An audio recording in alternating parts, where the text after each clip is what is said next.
Auburn's running back room is not the strongest position on this roster. Freezing temperatures are likely for several hours inland and a few hours closer to the coast. Yahtzee.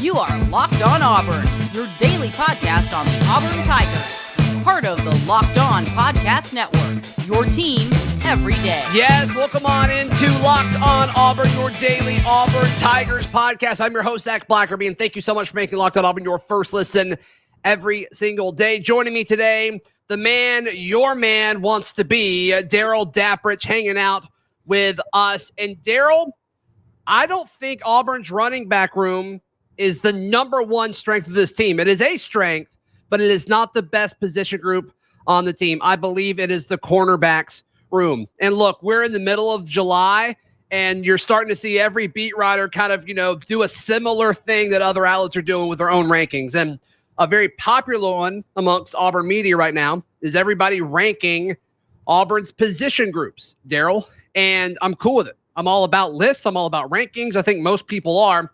But everyone I've seen is unanimous that running back is at number one. I believe this is incorrect. I believe the cornerback room is the best position group on this Auburn 2023 roster. I know it doesn't make for intriguing podcasts when we agree so much on stuff, but I can't be fake and transparent and create a false narrative just to push back.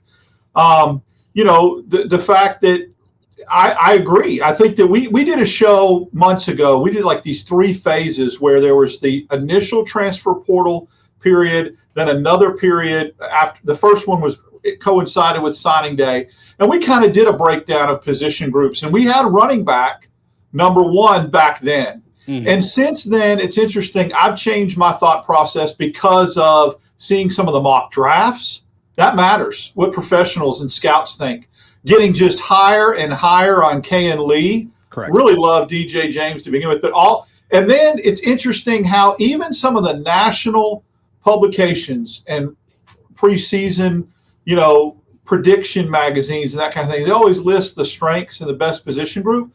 Now they kind of go a little generic and go secondary and don't break. But that even in itself is telling to me of how elite the corners can be, is because it's carrying what I consider to be just an average safety room.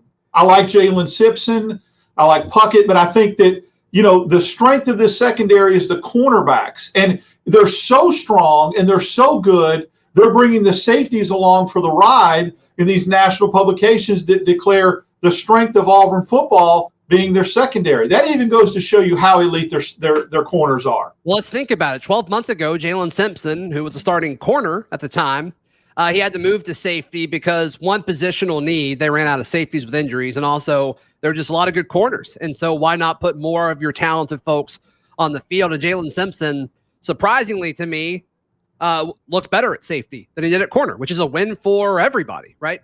And then you look at the rest of the defensive back room, like you said, and I think the best guys that you would feel at nickel are Keontae Scott and J.D. Rim, who are in the cornerback room, for most of spring. And, you may see them kind of move around a little bit in fall just to kind of try some different things out. But when you look at Auburn's top five corners, there's just not a position group that has the depth of a DJ James, Nehemiah Pritchett, J.D. Rim, Kayin Lee, and Keontae Scott. Yeah. And look, I love Jarquez Hunter. I love Damari Alston. I love Brian Batty, and I love Jeremiah Cobb. But when you just talk about proven ability, give me those corners over any other position group on this roster. It's amazing. Okay, so 4 of those 5 guys that you mentioned, Scott, James, Pritchett, and Kayin Lee, I think all have futures in the league, in the NFL. I do. I believe Kayin Lee, by the time he leaves Auburn, will be an elite corner and will go in the NFL. Pardon me? Which one did you leave out? Well, I left out Rim for a second, but I want to get to him. Okay. So 4 of those 5, I think right now, I would say are on track, projected to play in the league. Even Scott. You got Pritchett and TJ James, who will go next year. I think Kayin Lee is a future NFL, and so is Keontae Scott. I left out Rim, but then I went back and watched about a 10, 11-minute recap of the A&M game last year because of all the hype and emotion that was surrounding it. I just wanted some feel-goods. And I watched that game, and I'll tell you, JD, sometimes you need that. You need a little. I get it, dude. Things can escalate quickly. So I went ahead and I watched that, and I could not keep my eyes off Rim. He made play after play in that game on covering the deep ball receivers over the middle, laying the wood to somebody and separating the ball. And I thought to myself, this is a dude that's kind of a forgotten guy, like Damari Alston was in Hugh Freeze's mind. He comes in and maybe he underrated him a little bit. Rim is going to play a bigger role, I think, in this secondary this year than I originally had given him credit for. Well, I think it's interesting because the biggest reason that I would say where Rim isn't going to be a factor in the fall is because of how much of spring he missed. But Darrell, with how active they were in the second transfer window, like half the roster wasn't here for spring. Right. And so, I think the way that this coaching staff is going to have to teach and craft game plans and really kind of communicate to this roster over the first few weeks of fall is going to be different than it has been probably at any other point in their careers. And so, Rim was at least here, right? Like he at least knew the plays and went through some of spring and obviously was here a year ago. Not that that matters a ton, but it probably matters a little bit. And so, this staff's going to know more about Rim than a lot of these transfers coming in. So I'm with you. I think he's going to have a factor because corner is a position where you can have 5 guys that all make impact, especially with Keontae probably playing some nickel. And look, Rim, they put Rim in the middle of the field last year. The previous staff did. Maybe that's something where they play around with more. It sounds like in his limited time at spring, he spent more time outside corner. So we'll see if they continue that trend or not. But all 5 of these dudes can play. All 5 of them. And it's the best position group on the team. It's why I made what's turned out to be a very false prediction like I did with the SEC Media Day participants. I really felt like coming out of the spring, if you remember, you pushed back and you were right. I'll give my son his props. I thought that there was going to be a corner that was going to get moved to safety, right? And I was very adamant about it. And you were like, calm down, Waldo. That ain't going to happen. And I just really felt strong that like what happened with Jalen Simpson, that the cornerback room was so strong and the safety room needed another body that one. I thought Keontae Scott could have been that dude because of size and his tackling ability. I'm not to say that still may not happen. We don't know. You could come out of the fall and it could happen. Right now, it's looking like a pretty dumb prediction. But I just felt like it was good because of 2 things, a need and the strength of the cornerback room. So how cool is that you've got that luxury? In the SEC, you run a lot of different packages. And so heat and all that kind of stuff comes into matter with depth, and we'll see how that plays out. They may need all 5 before the season's over. Mm-hmm. Right. Well, you can't spell Darrell Dapprich without Dad. I think that's worth noting. Or or Big L that I took. All right. Some of the news that happened earlier this week. Could the offensive line look different than we expected? We discuss in just a moment right here on Locked On Auburn.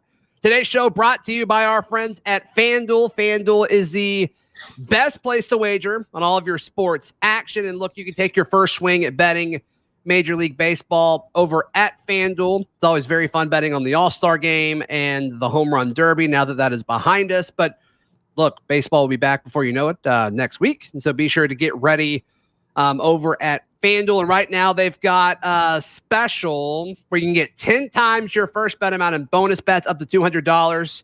So just bet $20 and you get $200. I mean, that is pretty strong.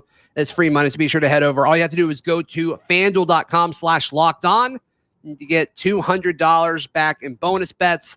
That is FanDuel.com/lockedon. FanDuel, the official sports betting partner of Major League Baseball and the Locked On Podcast Network.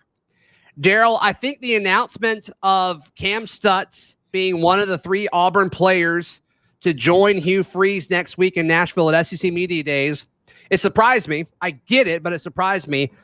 But when that happened, I did a little digging. And Kam Stutts, right now, is presumed to be one of the 5 starters on the offensive line. And so the folks that I talked to gave me the following offensive line as the current starters, and this is not what I would have guessed. At left tackle, Dylan Wade, that's chalk. At left guard, Kam Stutts. At center, Avery Jones. At right guard, Tate Johnson. And at right tackle, Gunnar Britton. That's what I was told, that those were the 2 guards that were starting. But Jeremiah Wright is certainly going to vie for one of those spots. And it sounds like it's him or Tate Johnson at that guard spot, which I think is interesting. Yeah, we talked about Stutts last week when we were talking about, I already had Wright penciled in at the 1 guard, and I thought that the other guard position was going to be a battle between Stutts, Muskrat, and Tate Johnson. I just kind of conceded Jeremiah Wright, and that's puzzling to me. Look, I got to trust this coaching staff. No coaching staff doesn't want to do anything but put the best 5 on the field at the same time. So obviously, if those are the 5 that right now they think are the best and they give Auburn the best chance to win, I have to trust that. Who am I to question that? Where I'm a little bit confused, though, is that Jeremiah Wright was your best offensive lineman last year, in my opinion. He was a road grader. He played with some nastiness. He absolutely mauled people coming off the line of scrimmage. Now, it did get him in a little bit of hot water with penalties and that kind of thing. But, hearing Cole Kublik and other analysts that were offensive tackles at one point, Stidham at Georgia, talk about that's their dude. That guy's a dog. He's going to play in the league. He's Auburn's best offensive lineman. It confuses the crap out of me that unless something's happened in the offseason that we don't know, work ethic, I don't know. I don't want to speculate, but there has to be a reason that he is recessed back behind either Johnson or Stutts when he looked to be our best, not only guard last year, but best offensive lineman. So I don't know. He was nasty. He was mean. Where we were getting pushed around a little bit, he had a little bit of nastiness in him. And so I don't know. The same source that told you that also said that they felt like Wright could overtake one of them before the season started. So maybe this is a directive to light a fire under Jeremiah Wright. Maybe it's a move to try to get his attention. But they're not releasing this in the media on a whole larger scale. It's just a private conversation that you had. So I don't understand the benefit from that. We'll see when they line up against UMass how that plays out. That just really surprised me. I'm with you. And I think an interesting aspect of this is how the staff handled the offensive line in spring. I mean, they really didn't do a whole lot of rotating. It's like, this is kind of what we're rolling with. So it makes me kind of think, like, is there a chance that this is what they trot out there? I don't think they're going to do a whole lot of experimenting, Darrell. That's just based on what we saw in the spring. They could totally change it in the fall. I don't really know why you would, but they certainly could. So we'll see. But that surprised me. Sounds like it surprised you as well. But I just think when you look at the floor of this offensive line, it's so much higher than it was a year ago, where, I mean, I think we can still be critical, obviously, but I mean, has a position group improved more, you think, on paper than Auburn's offensive line? This has, and it's been done through, as you mentioned, the portal solely, and then obviously if Johnson and Stutts start, then that just means they progress. Now, I want to make sure that people understand, proceed with a little bit of caution here. Don't get caught up in the fact that Auburn's taking Stutts to SEC Media Days as the reason why we're assuming he's starting. We're assuming he's starting because of intel that you have. Because under that same theory, Luke Deal would be starting over Fairweather, and I don't think there's a chance that that's happening, right? So the fact that Stutts is going to SEC Media Days is not the reason why we think that he is getting that starting nod. It comes off different information that you got from a source within the program. Because again, although I believe McAllister, who's the other SEC representative, will start, I still think the tight end positions is Fairweather's. So it's based upon some other intel, and that's we were kind of wondering how Hugh Freeze was going to handle this. Some coaches take starters. Some people take guys that have been there for a while and work real hard, and they're leaders and they're looked upon as such. And that may be the example that Hugh is trying to set right now. Yeah. Yeah. And I mean, I just didn't realize like Kam Stutts was a leader in the locker room. And I mean, I don't know. Freeze never really talked about him when he talked about leaders and offensive linemen. Like his name just wasn't ever brought up. And look, this staff is watching people in the summer. Like he knows who all is, in the facility, who all is putting the most work in. And, they're talking to the strength and conditioning staff. Like they're monitoring all of this. Maybe Kam Stutts won some praise over this summer. I mean, which is great, right? I mean, that's a great scenario if that's the case.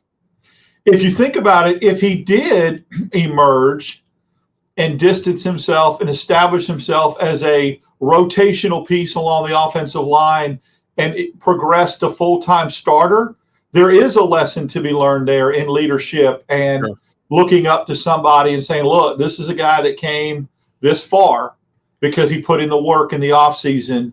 I want to reward that example and take him to SEC Media Days. It's the only way that I can see how the two are related. Yeah.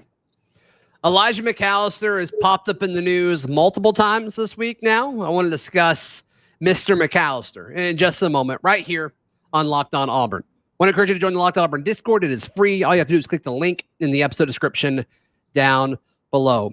Darrell, shortly before we recorded this, Elijah McAllister was named to the preseason Good Works team, the SEC Good Works team, which kind of lines up to why we think this is such a good decision to bring Elijah McAllister. He's already got a nonprofit.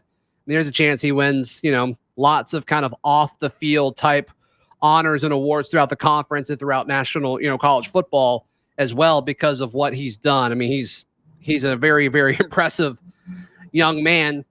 Were you surprised at all when Elijah McAllister was kind of that third name? Yeah, this day is all about the amount of L's I can continue to take, and I've been taking L after L. I so sagely and wisely proclaim. Remind me who your three were, because the other one I got right was Deal. Excuse me. It was Jason Jones, sure, DJ James, sure, and Javarius Johnson. Got it. But the reason why it's not so much missing on those three guys, but I made the brilliant proclamation that Hugh Freeze would not take somebody that wasn't an Auburn letterman last year, that he wouldn't take a transfer because I would think that you would want somebody that's worn the orange and blue before.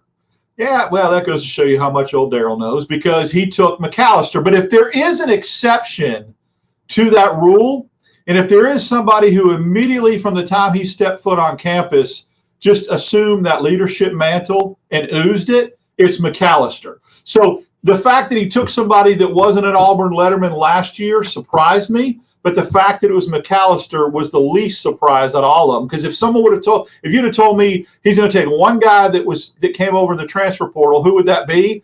I would have said McAllister hands down because of his leadership, the Vanderbilt pedigree. I mean, we heard right away how he took Falk under his wing, right, and just kind of mentored him and kind of welcomed him into the college football atmosphere. So good choice. I think that the young man is very, very well spoken. That's one aspect of it. We're going to get a lot of good, material from a guy like that because I think he's going to be very eloquent and articulate in what he wants to profess about Auburn football. Yeah, I'm with you. And then as far as, narrative with Luke Deal, curious to see what array of questions he's asked. I got a feeling it's going to be more about other people than what he's working on, which could be strategic. I'm not sure. I imagine he'll get asked a lot of questions about Rivaldo Fairweather and then, Shanker leaving. Maybe that'll open up more reps for him, but yeah, I think it'd be different though. I think it would be like last year, there were specific packages that Auburn's offensive staff ran with three tight ends, and they ran out of them. They were trying to get more efficient blocking, and so they put three tight ends on the field against A&M, and it really worked out to be Will Friend did a great job with that. I mean, scheming that, and they ran the football more effectively the last three games than they did prior to that. So maybe that's the question. Maybe, hey, are there packages that you and Fromm are in, or Riley Ducker, because they want to put multiple tight ends on the field? We'll see, but they ran out of that, which is very interesting. You got to think it's going to be less, though. I think so. I think this coaching staff and this offensive coordinator does not follow the suit that they did that out of necessity last year. Mm-hmm. With this offensive line and how much it's improved, I don't think you need to do that. And you also, in my opinion, have better pass catchers, more weapons at receiver. Right. So why do you want to take a receiver off the field and put Fromm or Deal on the field, even from a running back standpoint, even running out of that? I mean, you've got dudes now on the offensive line. I don't know. Unless you want to put Rivaldo as like a big slot and have Deal in, but like, is that really a 2 tight end set? Like technically it is, but you're just putting Rivaldo at receiver. Like we may see plenty of that. I think that's more likely than just like, 2 attached tight ends to the line of scrimmage. Yeah, I think Riley Ducker and Fairweather come across to me as your pass catching tight ends, and Fromm and Deal come across as your blocking tight ends when you're running the ball. And so obviously you don't want to be predictable, and you see those 2 in the game, you're like, run, screaming out, run. But if you play action off that, you might get someone open downfield. But I just think I know that's a question I'm going to ask him is, last year there was a big push for a 3 tight end package.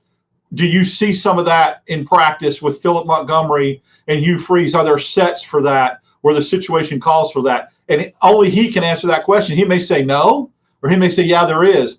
Again, head scratch. What I bet he's going to say is, yeah, we'll work on maybe installing some stuff in the fall. Like, I mean, he's not going to answer that question. Yeah, I'm going to make him answer that question. I'm going to make him uncomfortable. I'm just going to stare at him until he answers it, right? That's uncomfortable. It's awkward. Do you think you could intimidate Luke Deal? No. He's got tattoos. He's got tattoos. He'll use me to clean his teeth after eating a good steak. Yeah, that's why. Because he has tattoos. Well, they're intimidating tattoos, really. I mean, they're scary. They're scary. Sure. Now, there's nobody that I can intimidate that's on the Auburn football team. So that's just not my style. No, I'm peaceful, loving. No, everybody knows you're joking. Absolutely. Oh, just peaceful. Yeah. Loving Darrell Dapprich. Yeah. Absolutely. Darrell, how can people check out everything you've got going on? Dap6410. Follow me on Twitter. Love interacting in the Discord. And then Monday mornings on WANI 710. And man, am I looking forward to all the coverage we're going to give at SEC Media Days, where people are able to follow us, follow me, follow you on everything. We try to bring them in great content. Yep. We'll be there all week in Nashville next week. You can follow me on socials at Zac Blackerby. Read all my written work at auburndaily.com. On tomorrow's show, a Cruton Thursday with Brian Smith. You don't want to miss it. Until then, this has been Locked On Auburn.